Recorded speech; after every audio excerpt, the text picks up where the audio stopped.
Hi hello అండి, నమస్తే, welcome to my channel అనమాట. ఈరోజు నేను మమ్మీకి బ్రౌన్ రైస్ పాస్తా చేస్తున్నాను.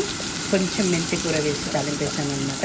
అండ్ ఆనియను, పచ్చిమిరపకాయలు, కరివేపాకు, కొంచెం ఆవాలు, జీలకర్ర తాలింపేసాను. దాంట్లో కొంచెం మెంతి కూర తాలింపేసాను, టొమాటో ఇవన్నీ వేసి చక్కగా తాలింపేసాను అనమాట. కొంచెం పసుపు, జింజర్ గార్లిక్ పేస్ట్ అలా వేసి తాలింపేసాను అండి.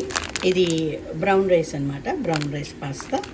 సో ఈ పాస్తాని నేను ఈ విధంగా బాయిల్ చేసి అంటే వార్చి పక్కన పెట్టుకున్నాను అనమాట. సో ఇది బ్రౌన్ రైస్ పాస్తా అండి. సో డయాబెటీస్కి మంచిది ఇది. సో దీంట్లో కొంచెం వెరీ లిటిల్ వాటర్ యాడ్ చేశాను, వెరీ లిటిల్, కొంచెం టొమాటోస్ ఉడకడానికి. ఇప్పుడు దీంట్లో కావాల్సినంత కొంచెం కారం యాడ్ చేసుకోవాలి, కొంచెం ఉప్పు టేస్ట్కి. ఆల్రెడీ పాస్తా ఉడికినప్పుడు దాంట్లో కొంచెం సాల్ట్ వేసాను, అవసరం లేదు ఎక్కువ. ఓన్లీ టమాటోస్ కోసమే కొంచెం కారం, అంతేనండి.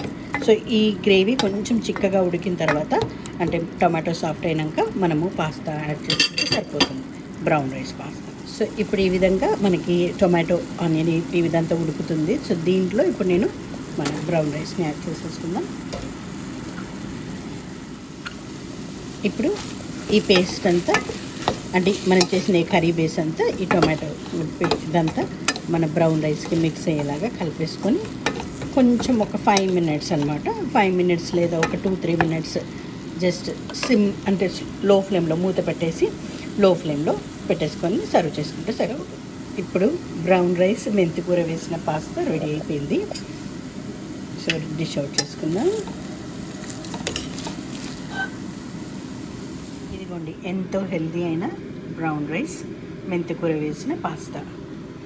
మమ్మీకి ఇచ్చి టేస్ట్ చూద్దాం. బ్రౌన్ రైస్ పాస్తాని మమ్మీకి నేను బ్రేక్ఫాస్ట్ పెడుతున్నాను. అమ్మ టేస్ట్ చూసి చెప్పు.